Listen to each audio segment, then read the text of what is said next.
नाज़रीन, अभी 1 घंटे पहले एएफपी ने ब्रेकिंग दी है कि ईरान के फॉरेन मिनिस्टर ने कहा है, उनकी मिनिस्ट्री ने कहा है कि अभी तय नहीं हुआ है कि अमेरिका के साथ अगले मुज़ाकरात होंगे या नहीं होंगे। अमेरिका डिप्लोमेसी के बारे में सीरियस नहीं है। अब सीज़ फायर ख़त्म होने में 1 से 1.5 दिन रह गया है। ट्रंप कह रहा है कि अब मैं बॉम्ब गिराऊंगा। ईरान कह रहा है कि अभी तक तय ही नहीं हुआ है कि हम आपसे बात करेंगे या नहीं करेंगे। ये कन्फ्यूजन अभी भी बाकी है। तो ये खबर बेसिकली उन लोगों के लिए है, मुझ समेत, जो कि इंतज़ार कर रहे हैं कि कब ईरानी टीम ऐलान करेगी कि वो पाकिस्तान आ रही है। अमेरिकन टीम ने तो ऐलान कर दिया, अलबत्ता पाकिस्तान में तैयारियां मुकम्मल हैं। बाज़ लोग कह रहे हैं कि ये सिर्फ बयानबाजी है और अपने आप को मजबूत दिखाने की कोशिश है। बिल-आखिर ईरानी टीम, ईरानी वफ़द पाकिस्तान आएगा और हर हाल में आएगा। अगले चंद घंटों में इस राज से पर्दा उठ जाएगा नाज़रीन, और मैं आपको इस प्लेटफॉर्म के ज़रिए आपको बताऊँगा। लेकिन दोस्तों, अब अगला सवाल है, इस वीडियो के 2 पहलू हैं। पहले ये कि मैं आपका तारुफ करवाऊंगा एक ऐसी शख्सियत से जो ईरान पर असल में हुकूमत कर रही है। उसका नाम आपने नहीं सुना होगा, उसके बारे में बहुत कम लोग जानते हैं और वो अभी तक पर्दे पे, मीडिया पे या किसी और प्लेटफॉर्म पे आए भी नहीं है। अब सवाल ये है दोस्तों, अगर जंग शुरू हो जाती है दोबारा तो कौन जीतेगा? ये और इसका फैसला कैसे होगा? इसका फैसला हथियारों से होगा दोस्तों।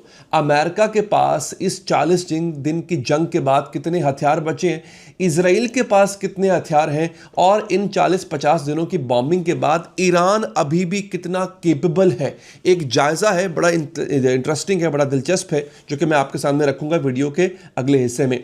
सबसे पहले कि ईरान में असली फैसले कौन करता है? सदर पेज़ेश्किन सुप्रीम लीडर हैं मुज्तबा खामनाई, क्या वो करते हैं या कोई और कर रहा है इस वक्त? तो आज की वीडियो में दोस्तों इंशाल्लाह ये सब समझेंगे। लेकिन उससे पहले दरख्वास्त आपसे ये है कि अभी भी बहुत से लोग ऐसे हैं जो वीडियोस देखते हैं और बहुत सी वीडियोस मिस कर देते हैं। क्यों? क्योंकि उन्होंने चैनल सब्सक्राइब नहीं किया होता। तो प्लीज़ चैनल को आप सब्सक्राइब कर लें ताकि आप वीडियो मिस ना करें। अच्छा देखें, ईरान में असली ताकत किसके पास है? एक नाम है, वो है अहमद वाहिदी। ये नाम शायद आपने पहले नहीं सुना होगा, लेकिन ये शख्स इस वक्त ईरान का सबसे ताकतवर तरीन आदमी है। याद रखिए नाम, अहमद वाहिदी। वाहिदी कौन है? बेसिकली ये IRGC यानी पासदाराने इनकलाब के कमांडर इन चीफ हैं। 1 मार्च 2026 को इनको अपॉइंट किया गया था, जंग शुरू होने के 2 दिन के बाद। इनसे पहले थे मोहम्मद पाकपोर, ये IRGC चीफ थे। फरवरी 28 जब पहला हमला होता है अमेरिका और इजराइल का ईरान पर, उन हमलों में ये शहीद हो गए थे। पाकपोर से पहले थे हुसैन सलामी, ये जून 2025 में जो इजराइल ने हमले किए थे ईरान पर, ये उसमें शहीद हो गए थे। वाहिदी IRGC के तीसरे चीफ हैं 1 साल के अंदर अंदर। इनकी कहानी क्या है नाज़रीन? 1979 में जब इनकलाब ईरान आया या इस्लामी इनकलाब आया, उसके फ़ौरन बाद इन्होंने पासदाराने इनकलाब ज्वाइन कर लिया था। 1988 से 1997 यानी 88 से 97 तक ये कुद्स फोर्स के पहले कमांडर थे। कासिम सुलेमानी जो कि 2020 में शहीद हुए थे, इन्होंने बेसिकली कासिम सुलेमानी ने वाहिदी की जगह ली थी। मतलब वाहिदी ने कुद्स फोर्स खुद बनाई थी, खुद एस्टैब्लिश की थी। फिर क्या हुआ? 2009 से 2013 तक डिफेंस मिनिस्टर रहते हैं अहमदी नैयाद के दौर में। 2021 में इनको वजीर दाखिला यानी इंटीरियर मिनिस्टर बना दिया जाता है रईसी के दौर के अंदर, इब्राहिम रईसी के दौर के अंदर, जो हेलीकॉप्टर हादसे में शहीद हो गए थे। ये दोनों पोजीशंस मिलिट्री और सिविलियन दोनों के एक्सपीरियंस इनको हासिल है। लेकिन यहां पर एक और बात आती है, वाहिदी जो है ये इंटरपोल की वांटेड लिस्ट पर भी हैं 2007 से। अर्जेंटीना ने इनके लिए खिलाफ रेड नोटिस जारी किया हुआ है 1994 की एमिया बॉम्बिंग के लिए। AMIA बॉम्बिंग हुई थी। ब्यूनस आयरेस जो कैपिटल है अर्जेंटीना का, वहां पर जो ज्यूइश कम्युनिटी सेंटर था, वहां पर हमला हुआ था, 85 लोग मारे गए थे। अर्जेंटीना प्रोसिक्यूटर है अल्बर्टो निस्मान, उन्होंने कहा था कि यह हमला ईरानी हुकूमत की सबसे ऊंची सतह पर तय हुआ था। उस वक्त जो सबसे ऊंची सतह थी ईरानी हुकूमत की, वो थी कुद्स फोर्स, और कुद्स फोर्स के कमांडर थे अहमद वाहिदी। अब आपने समझ लिया दोस्तों कि इनका प्रोफाइल क्या है। अब आप इनके बारे में काफी हद तक जान गए होंगे। अब समझिए ये इतने पावरफुल क्यों है नाज़रीन। ईरान इंटरनेशनल ने रिपोर्ट किया, latest report show that Vahidi is practically controlling the country, blocking the attempts of President Pezeshkian to appoint a new intelligence minister. ताजा रिपोर्ट्स दिखाती हैं, और ये कौन कह रहा है? ईरान इंटरनेशनल नामी खुद न्यूज़ आउटलेट और अखबार कह रहे हैं। ताज़ा रिपोर्ट ये दिखाती हैं कि वाहिदी अमलन मुल्क पे कंट्रोल हासिल कर चुके हुए हैं। सदर पेजिशकीन की कोशिशों को रोक रहे हैं क्योंकि सदर पेजिशकीन जो है वो नया इंटेलिजेंस मिनिस्टर अपॉइंट करना चाहते हैं, जिनको वाहिदी अपॉइंट नहीं होने दे रहे। विकीपीडिया के मुताबिक वो लिखता है all candidates including Hussein Dehghan were rejected by Vahidi. He insists that during war time all critical and sensitive leadership positions must be decided by the IRGC। सदर ने नाम दिए, लिस्ट दिए, तमाम कैंडिडेट्स की लिस्ट दी बशमूल हुसैन दहगान।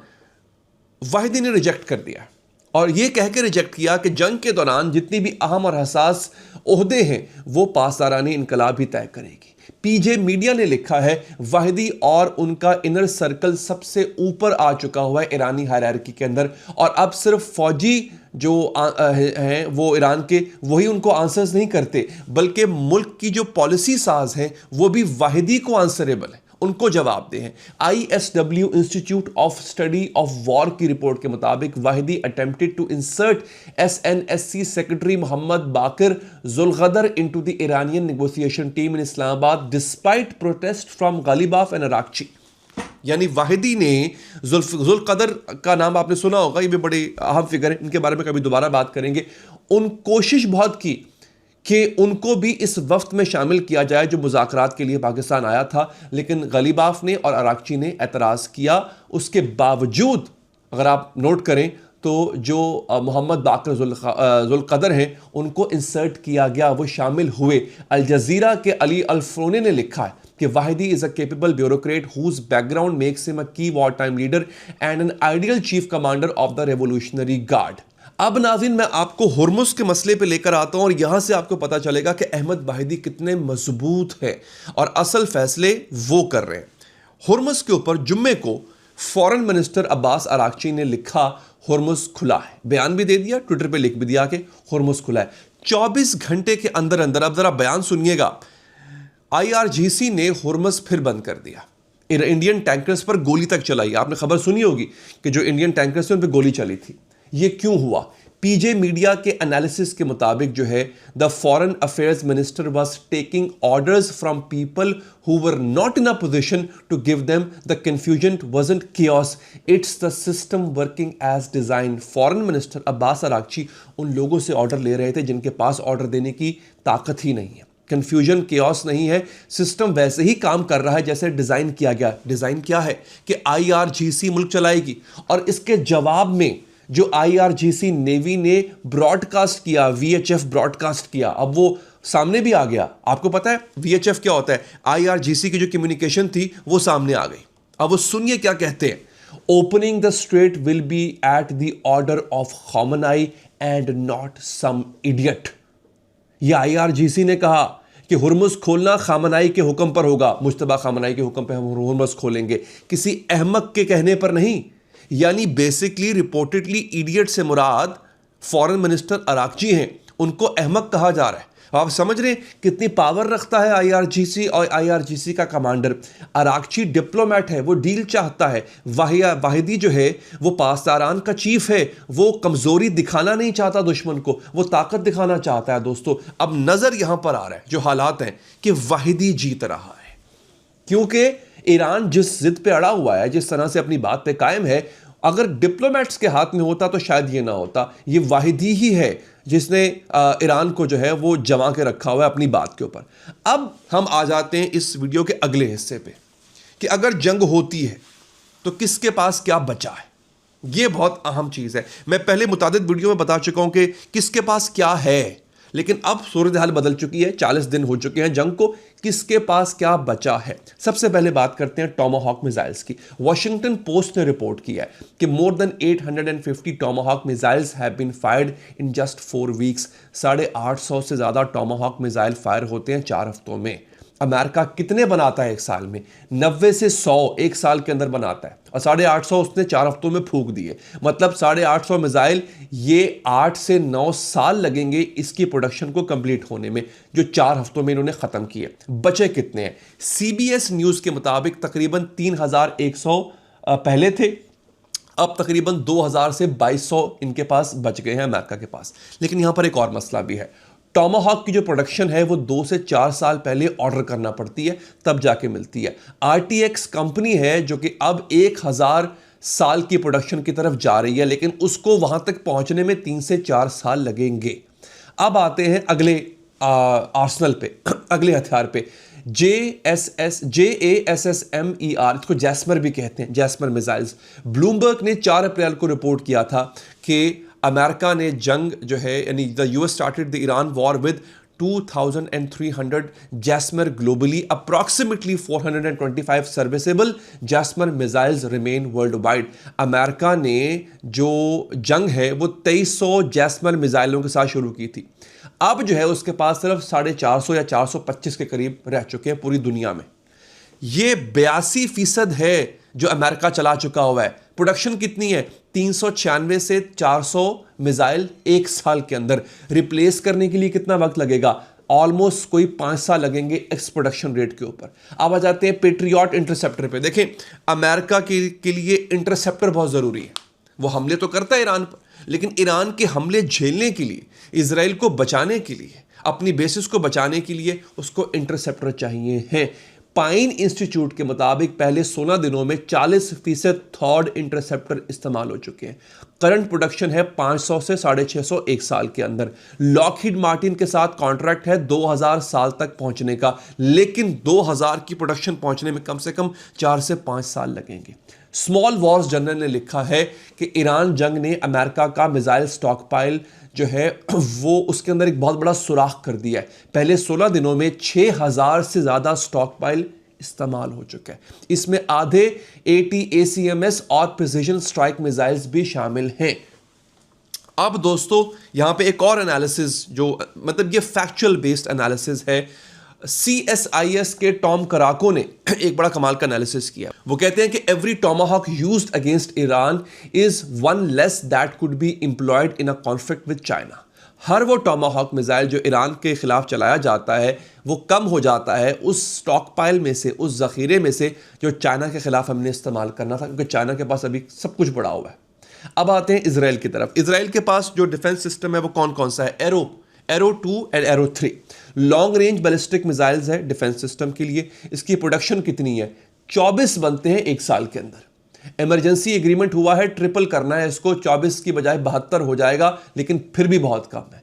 फिर आता है ईरान का अगला डिफेंस सिस्टम डेविड स्लिंग के नाम से। इसकी प्रोडक्शन है 400 से 600 एक साल के अंदर, और ये 24/7 स्केड्यूल पे अगर फैक्ट्री चले तो 24 घंटे हफ्ते में 7 दिन। लेकिन मार्च 2026 में ईरानियन सैचुरेशन अटैक्स में इजराइल ने 150 से ज्यादा डेविड स्लिंग मिसाइल्स चला दिए थे सिर्फ 48 घंटों के अंदर। अगर ये रेट रहा तो साल भर की प्रोडक्शन 4 दिन में खत्म हो जाएगी। स्टॉक लेवल क्या है? एनालिसिस कहती है this falls into a stock level classified as critical C4, characterized by the inability to sustain a saturation defense for more than 72 to 96 hours without immediate resupply। ये स्टॉक लेवल क्रिटिकल है, जिसका मतलब है कि 72 से 96 घंटे से ज्यादा सैचुरेशन डिफेंस नहीं झेल सकता। अगर 72 से 96 घंटे तक ईरान मुसलसल बमबारी करे तो जो सप्लाई है इजराइल के पास वो खत्म हो जाएगी। नाज़रीन, ये सूरत हाल है। अब मैं आता हूं आपको ईरान की तरफ लेके कि ईरान के पास क्या बचा है इन 40 दिनों के अंदर अंदर। CNN की एक्सक्लूसिव रिपोर्ट है अप्रैल 2026।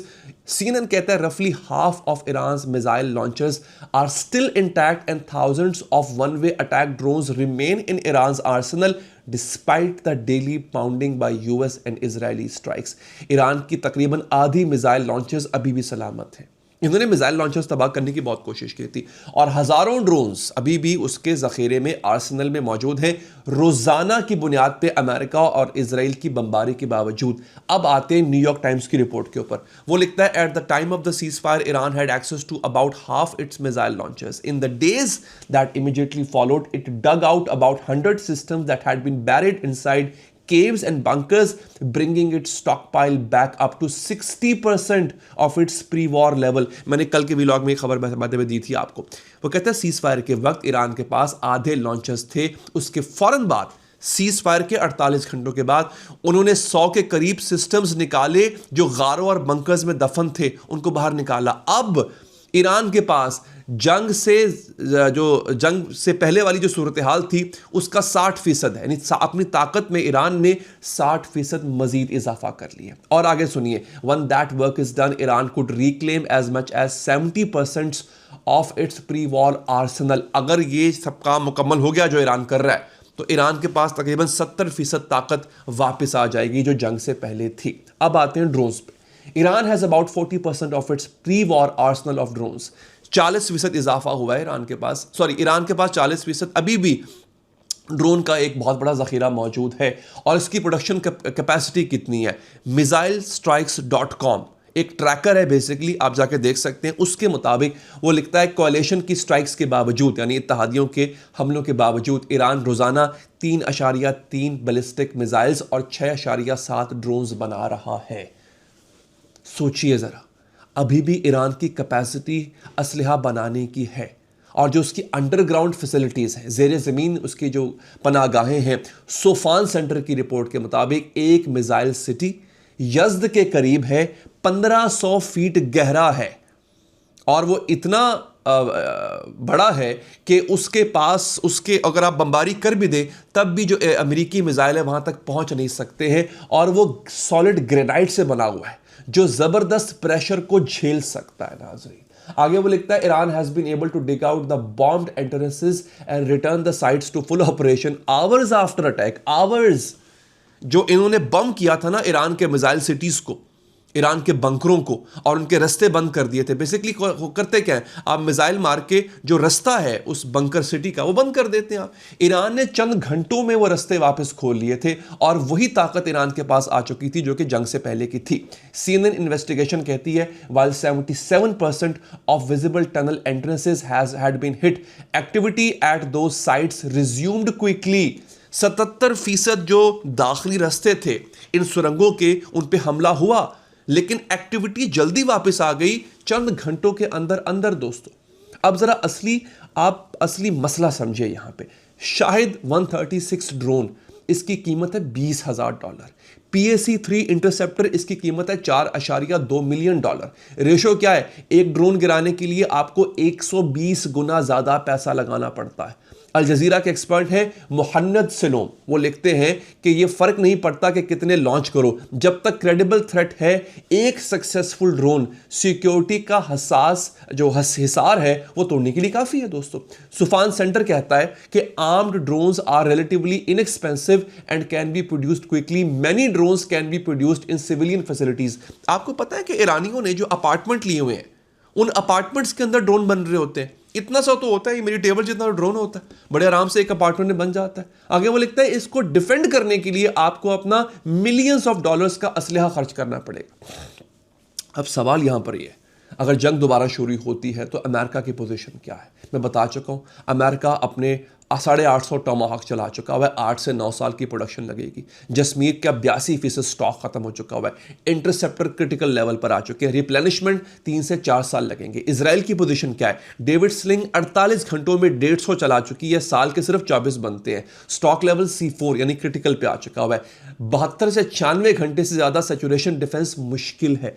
ईरान की पोजीशन समझिए, लॉन्चर्स 50 से 60% सलामत है, ड्रोन्स 40% सलामत है, अंडरग्राउंड सिटीज जो है वो एक्टिव है और उनकी रिपेयर्स घंटों में हो रही हैं। प्रोडक्शन क्या है? 3 से 3.3 मिसाइल्स प्लस 6.7 ड्रोन रोजाना।